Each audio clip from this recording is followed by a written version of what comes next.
কে এই যুবকেরা যারা আল্লামা দেলওয়ার হোসেন সাঈদী রহিমাহুল্লাহ তার যাকে কোরআনের পাখি বলানো হয় এই মানুষটার ছবির মধ্যে জুতা নিক্ষেপ করলো? এই যুবকদের পরিচয় কি এবং কোন দলের, আমরা সেটা জানতে চাই। তারা যদি ছাত্র দল হয় এটাও স্পষ্ট জানতে চাই, তারা যদি ছাত্রলীগের হয় সেটাও স্পষ্ট করে জানতে চাই। এই দেলওয়ার হোসেন সাঈদী রহিমাহুল্লাহ বাংলাদেশের সাবেক তিনবারের যিনি প্রধানমন্ত্রী বেগম খালেদা জিয়ার খুব ঘনিষ্ঠ একজন আলেম ছিলেন, এবং জনাব তারেক রহমান যিনি বর্তমান বাংলাদেশের প্রধানমন্ত্রী তিনিও বাংলাদেশের জামাত ইসলামের অনেক একাধিক নেতাদের সাথে এবং ইভেন শহীদ আল্লামা দেলওয়ার হোসেন সাঈদী রহিমাহুল্লাহর সাথেও ব্যক্তিগত সম্পর্ক তার অনেক ভালো ছিল। কিন্তু এই গভর্নমেন্ট থাকার পরও এই কোরআনের পাখি আল্লামা দেলওয়ার হোসেন সাঈদী রহিমাহুল্লাহর ছবির মধ্যে কে জুতা নিক্ষেপ করলো এই জাতি জানতে চাই। স্পষ্ট আমরা এটাকে জানতে চাই, এরা কারা, এদের পরিচয় কি, এটা আমরা জানতে চাই। প্রিয় বন্ধুরা আমার, রাজনীতিতে রাজনীতির জবাব দিতে হয়, তাই বলি এই ঘৃণিত রাজনীতি আমরা আর দেশের মাটিতে দেখতে চাই না। আমরা ইতিপূর্বে ওলামায়ে কেরামদের উপর যারা অবিচার করেছে আল্লাহ তাদেরকে বিচার দেখিয়ে দিয়েছেন। জাতির শ্রেষ্ঠ সন্তান এদেশের ওলামায়ে কেরাম। কোরআনে আল্লাহ তাআলা রাসূল করিম সাল্লাল্লাহু আলাইহি ওয়াসাল্লাম বলেন, খায়রুকুম মান তাআল্লামাল কুরআন ওয়া আল্লামা, যে কোরআন শিক্ষা করে এবং অপরকে শিক্ষা দেয় আল্লাহর জমিনে আল্লাহর দুনিয়ায় সবথেকে শ্রেষ্ঠ মানুষ তারা যারা কোরআনের শিক্ষা করে মানুষকে কোরআনের শিক্ষা দেয়। বাংলাদেশের হাজারো আলেমের ওস্তাদ, বাংলাদেশের সকল ইসলামিক স্কলারদের অন্যতম স্কলার এবং সারা বিশ্বের যিনি কোরআনের তাফসীর কারক, দেশ বরণ্য মুফাসসির, গোটা বিশ্বের একজন আলোড়ন সৃষ্টিকারী শহীদ আল্লামা দেলওয়ার হোসেন সাঈদী রহিমাহুল্লাহ ছবির মধ্যে জুতা নিক্ষেপ করে বাংলাদেশের 18 কোটি মানুষের হৃদয়ের মধ্যে আঘাত করেছেন। আমরা এটা বিচার ঠিক চাই এবং তাদেরকে বিচারের আওতায় এনে তাদেরকে সঠিক বিচার করা হোক, এটা বাংলাদেশের মুসলমান এবং ওলামায়ে কেরামের দাবি। প্রিয় বন্ধুরা আমার, জামাত ইসলাম আমরা বলি না যে তারা দুধে ধোয়া, আওয়ামী লীগ দুধে ধোয়া, বিএনপি দুধে ধোয়া, সকল দলের মধ্যে কিছু না কিছু ভালো মন্দ লোক থাকেই। তার মধ্যে যে দলকে বিকৃতি করতে হবে, দলকে এভাবে গালিগালাজ করতে হবে এমনটা নয়। দলের মধ্যে ভালো মন্দ সবাই থাকে, সব দলের মধ্যেই ভালো মন্দ লোক থাকেই।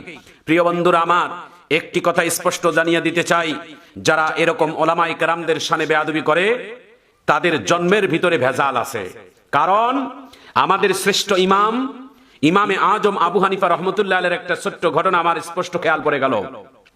হযরতে ইমামে আজম আবু হানিফা রহমতুল্লাহ আলাইহি বলছে যে আমরা কয়েকজন ইমাম, কয়েকজন আলেম একটা জায়গার মধ্যে বসেছিলাম, পাশের মধ্যে একটি খেলার মাঠ ছিল, সেই খেলার মাঠে ছোট্ট ছোট্ট বাচ্চারা খেলতেছিল। ওর মধ্যে থেকে বলটা ছুটে এসে ইমামে আজম আবু হানিফা রহমতুল্লাহ আলাইহির ভিতরে বলটা ঢুকে গেলেন। ছোট্ট বাচ্চারা সবাই দৌড় দিয়ে আসলেন বলটা নেওয়ার জন্য, কিন্তু ইমামে আজম আবু হানিফার পরিচয় দেখার পর কেউ আর আসলেন না বল সাহস করে নেওয়ার মতো। কিন্তু ওর মধ্যে একটা দুষ্ট আকৃতির বাচ্চা দৌড় দিয়ে ইমামে আজম আবু হানিফা রহমতুল্লাহ আলাইহির ভিতর থেকে বলটা নিয়ে তিনি চলে গেলেন।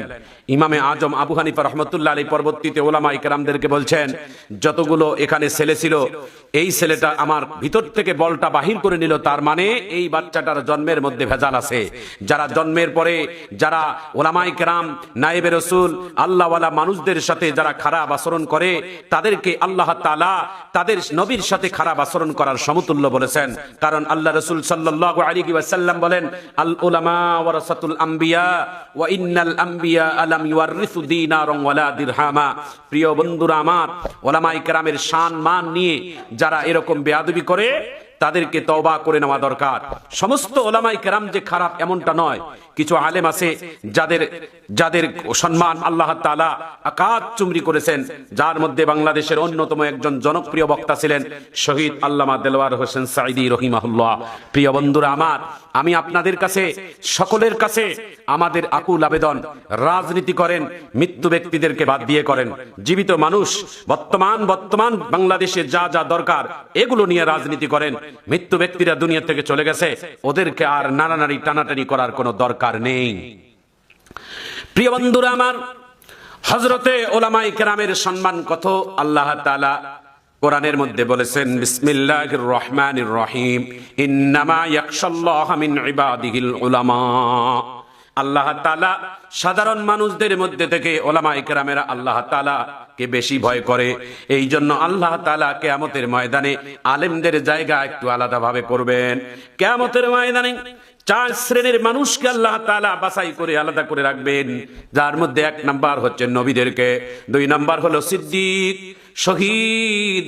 চতুর্থ নম্বর হলো জাতির শ্রেষ্ঠ সন্তান হযরতে উলামায়ে কেরাম, কোরআনের হাফেজ। তাদেরকে বলা হবে কিয়ামতের ময়দানে ইকরা ওয়ারতাকি ওয়ারাত্তিল কামা কুনতা তুরাত্তিল ফিদ দুনিয়া ফাইন্না মানসিলাকা ইনদা আখিরি আয়াতিন তাকরাউহা। দুনিয়ার জমিনে যেভাবে তোমরা কোরআন পড়েছো, আজকে কিয়ামতের ময়দানে রবের সামনে তেভাবে কোরআন পড়ো। কোরআন পড়তে পড়তে যেখানে তোমার শেষ হবে, ওই জায়গায় তোমাদের জন্য জান্নাতের মঞ্জিল হয়ে যাবে। হক্কানি উলামায়ে কেরাম যারা, তাদের সোহবতে তোমরা থাকো, আল্লাহ ওয়ালাদের সোহবতে থাকো। আল্লাহ ওয়ালাদের দাম কত, আল্লাহ ওয়ালাদের দাম কত। এর থেকে একটি ছোট্ট ঘটনা আপনাদের কাছে শোনাই। ভারতের একজন বিখ্যাত আল্লাহর ওলি, নাম তার শাহে দৌলাং। জামনার একজন যুবক লোক ডাক দিয়ে বলে, ওগো আল্লাহর ওলি, আমি আগামীকাল ব্যবসা করব, নতুন ব্যবসা প্রতিষ্ঠান শুরু করব। আপনি জামানার একজন আলেম এবং আল্লাহর ওলি, আপনি আমার জন্য একটু দোয়া করে দিবেন, আল্লাহ তাআলা যেন আমার ব্যবসার মধ্যে বারাকা দান করেন। হযরতে শাহে দৌলা তার জন্য দোয়া করে দিলেন। বৃদ্ধা মানুষ মাথার মধ্যে হাত দিয়ে সূরাতুল ফাতিহা তেলাওয়াত করে যখন মাথার মধ্যে ফু দিলেন, ফুয়ের মধ্যে আল্লাহর ওলির মুখের থু যাইয়া মাথার মধ্যে লেগে গেল। যুবক লোকটা চিন্তা করলো, আল্লাহ, একজন আলেম, একজন আল্লাহর ওলি, তার মুখের মধ্যে থু আমি মাথার মধ্যে পাইলাম। সাহাবায়ে কেরাম নবীর থু পাইলে তারা জিহ্বা দিয়ে চাটিয়া খাইতো, নবীর মুখের থুয়ের তো তামাম পৃথিবীর থেকে বেশি দাম। নবী বলছেন, আল উলামা ওয়ারাসাতুল আম্বিয়া, নবীর পরে নবী নাই, কিয়ামতের আগ পর্যন্ত কোনো নবী আসবে না, তবে নবীর ওয়ারিস থাকবে কিয়ামত পর্যন্ত। তারা হলেন ওয়ারাসাতুল আম্বিয়া, যাদের সিনার ভিতরে হাদিস থাকবে, কোরআন থাকবে, তারা হলো নবীর মুতাওয়াল্লি, নবীর ওয়ারিস। ওই সমস্ত উলামায়ে কেরামদেরকে যারা মহব্বত করে, তারা আল্লাহর নবীকে মহব্বত করলো। শাহে দৌলার সামনে যুবক লোকটি মাথার মধ্যে হাত দিয়ে যখন দেখলো যে আল্লাহর ওলির মুখের থু, আল্লাহর ওলির মুখের থু দেখে নবীর মুখের থু মনে করে বিসমিল্লাহ করে চাটিয়া খেয়ে ফেলেছে। আপনার আমার কাছে ঘৃণিত মনে হয়, কিন্তু আল্লাহর কাছে এত দামি, এত এত দাম হয়ে গেছে যুবকের। ওই যুবক আল্লাহর ওলির মুখের থু যখন চাটিয়া খাইছে, আল্লাহর নবীর মুখের থু মনে করে, রাত্রের বেলা যখন যুবক ঘুমাইতে গেছে, হঠাৎ করে তার অন্ধকার ঘর নূরের আলোতে ঝলমল হয়ে গেছে। পাশের মধ্যে বিবি ছিল, ঘুমিয়েছিল। যুবক লোকটি আল্লাহর নবীর সাথে মোলাকাত হয়ে গেছে। বিশ্ব নবী তার কপালের মধ্যে চুমু দিয়েছেন। আল্লাহর নবী চুমু দিয়ে যখন চলে যাবেন, যুবকের ঘুম ভেঙে গেছে।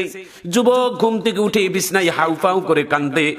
পাশের ঘরের বিবি ডাক দিয়ে বলে, স্বামী আমার, তুমি কি দুঃস্বপ্ন দেখছো? বলে না। বলে, দেখছি তোমার কপাল ঘেমে গেছে, তুমি কি কোনো পেরেশান টেনশনের মধ্যে ছিলা? যুবক লোকটা চোখের পানি ছেড়ে দিয়ে বলে, না বিবি না, আমি কোনো দুঃস্বপ্ন দেখি নাই, সুস্বপ্ন দেখলাম। বলে কি? বলে, এইমাত্র বিশ্ব নবী আমার ঘরে এসে আমারে সালাম দিয়ে কপালে চুমু দিয়ে গেল। ঘরের বিবি ডাক দিয়ে বলে, স্বামী আমার, জীবনে যা বলছো সবে সত্য, কিন্তু আজকের স্বপ্নের কথাটা বাস্তব সত্য। তুমি যে বলছো স্বপ্নের যোগে বিশ্ব নবী বুক কপালের মধ্যে চুমু দিয়ে গেছে, আমি বিশ্ব নবীর ঠোঁটের দাগ তোমার কপালের মধ্যে দেখতে পেয়েছি। প্রিয় বন্ধুরা আমার, নবীর ওয়ারিস, নবীর মুতাওয়াল্লিদের সাথে যারা সুসংবাদ রাখে, সুসম্পর্ক রাখে, আল্লাহ তাআলা তাদের সাথে মহাব্বত, ভালোবাসা পয়দা করে দেয়। এই জন্য জাতির শ্রেষ্ঠ সন্তান ওলামায়ে কেরাম, আমরা আলেম ওলামাদের সাথে ভালো আচরণ করব, হক্কানি আলেম ওলামাদেরকে বুকে টেনে নেব, হক্কানি উলামায়ে কেরামদেরকে মহব্বত করব। আল উলামা ওয়ারাসাতুল আম্বিয়া, যারা নবীর ওয়ারিস, যারা নবীর মহব্বত করে, যারা যাদের সিনার ভিতরে ইলম আছে, এমন উলামায়ে কেরামদেরকে মহব্বত করব। আল্লাহর নবীর মহব্বতে আল্লাহ যেন আমাদের সবাইকে আলেমদের মহব্বতকারী হিসেবে আমাদেরকে কবুল করে নেন।